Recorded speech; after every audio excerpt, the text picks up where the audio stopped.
Erwan Israël, donc mon coéquipier sur la Transat Jacques Vabre, mais que je connais très bien parce qu'on a navigué beaucoup ensemble, notamment on a fait un tour du monde ensemble avec le groupe Ama Sailing Team. Donc voilà, et qui depuis quelques années travaille pour nous, fait les courses en équipage et fait le routage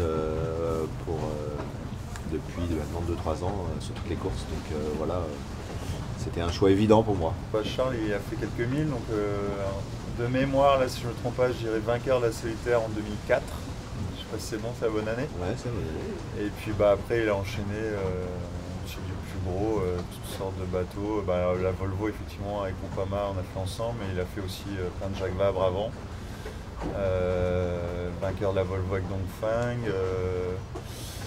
Vainqueur de la route du Rhum là en multi Maxime Dicoc depuis 4 ans tu fais du Maxime Multi à fond donc voilà il a fait toutes sortes de bateaux au large parcouru le monde entier avec ou sans escale. Charles on en parlait l'autre jour, je lui ai dit il a une détermination incroyable je trouve.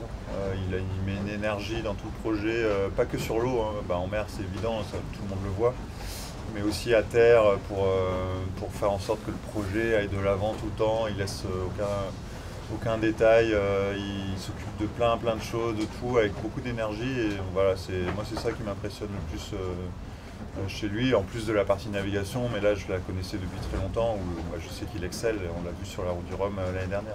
Je pense que c'est plus facile peut-être pour moi de travailler avec des routeurs parce que j'ai été routeur. Enfin, c'est comme sur tous les postes, quand on participe à tout, on comprend peut-être un peu mieux. Donc, moi je vais peut-être voir les complications, les questions que peuvent se poser les routeurs et les aider s'il y a besoin. Je pense que là, en double, finalement, j'avais ressenti quand j'avais routé Charles et Franck il y a 2 ans sur la Jacques Vabre, une fois qu'ils arrivent à dormir et à être lucides, ils posaient les bonnes questions, tu vois, pour aller de l'avant. Alors qu'au début, ils étaient crevés et limite, ils posaient pas de questions. Je trouvais ça presque inquiétant. Donc, moi, je pense qu'à deux, là,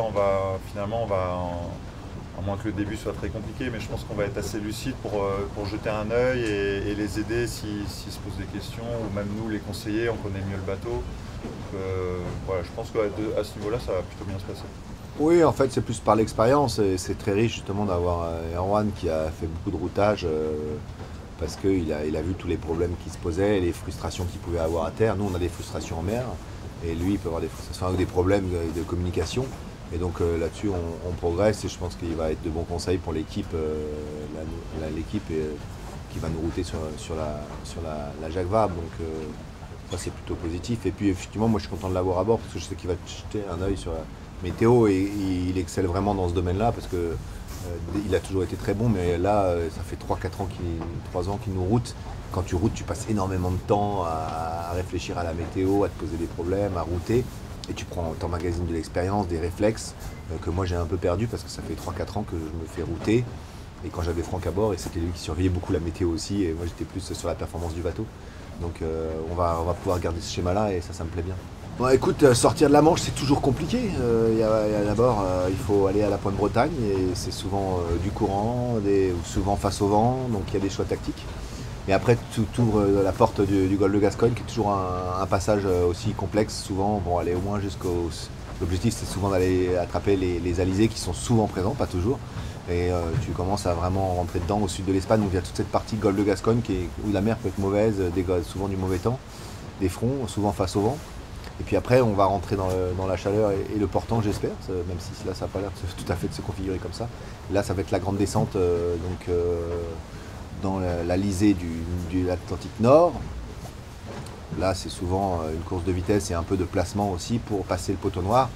Et poteau noir, toujours un truc délicat, un truc qu'on ne maîtrise pas, où tu peux arriver premier et ressortir dernier. Enfin, c'est pas très agréable parce que c'est une zone un peu aléatoire et personne ne connaît pas.